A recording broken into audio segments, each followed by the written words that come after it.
So ito po, breaking news o masamang balita po para sa mga fans nitong si Mayor Alice Go, kasi siya po ay nasuspinde ng ombudsman. Okay, preventive suspension coming from the ombudsman dahil po sa final na kaso ng DILG sa kanya. Basahin po natin yung news tapos mag-react tayo.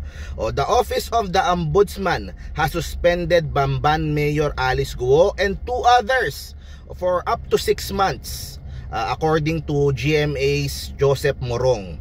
This development came after the DILG filed graft charges against Guo over her reported involvement with Pogo in her locality.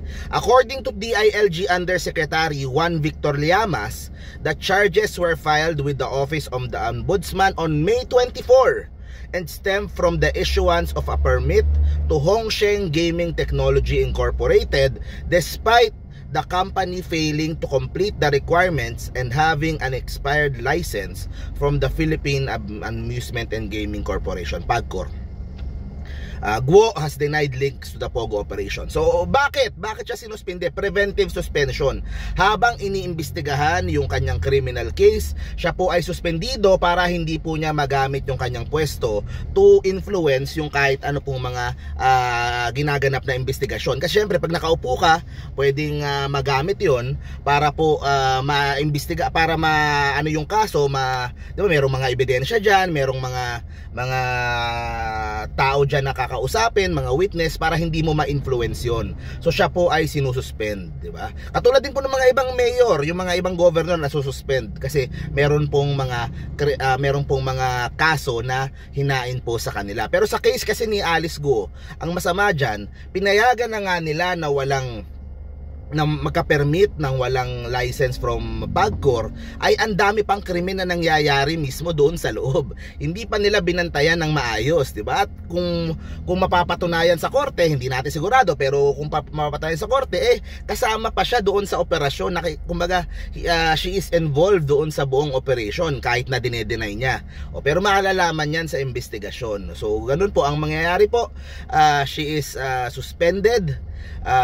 Hindi po siya pwedeng she cannot fulfill her duties as mayor ng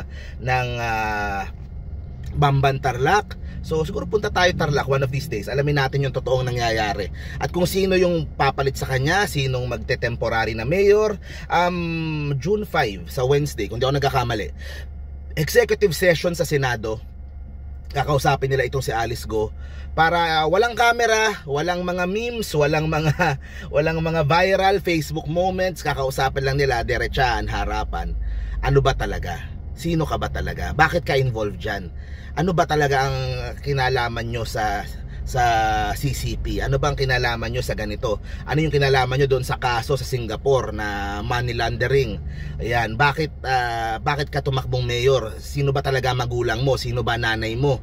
Sino ba? So aalamin po lahat yon sa executive session para po magkaalaman na kung ano talaga yung totoo, di ba? Behind closed doors na walang mga camera at lahat yon is under oath. So she is also liable for perjury kung sakaling magsinungaling siya o nagsinungaling siya ng mga previous na mga hearings. So good job po Senator Risa Ontiveros. Nag-post din si Senator Risa na yun nga kinonfirma niya. Tapos si Senator Sherwin, good job din sa lahat po ng involved dito.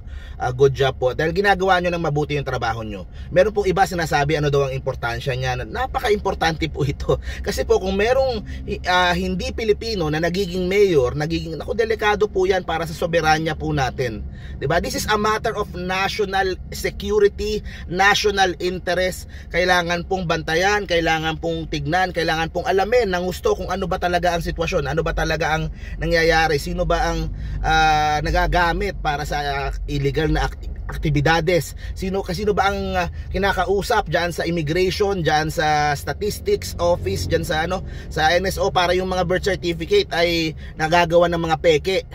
So marami pong mga tanong po dito kasi national security po natin yung at risk dito. Kaya wag po kayong maniniwala dun sa mga sumusubok magtanggol kay Mayora Alice Go na sinasabi, ano bang kahalagahan niyan? Wala namang ano yan, 'di ba? Obviously po nagsisinungaling yung mayor, 'di ba? Doon pa lang malaking ano na malaking red flag na nagsisinungaling po at yung sariling childhood niya di niya maalala. Obviously there is something fishy going on here. At hopefully by Wednesday malaman po natin lahat 'yan. So thank you very much guys. See you po sa next video po natin. Remember, in the Philippines, the Filipino should always come first. Bye-bye.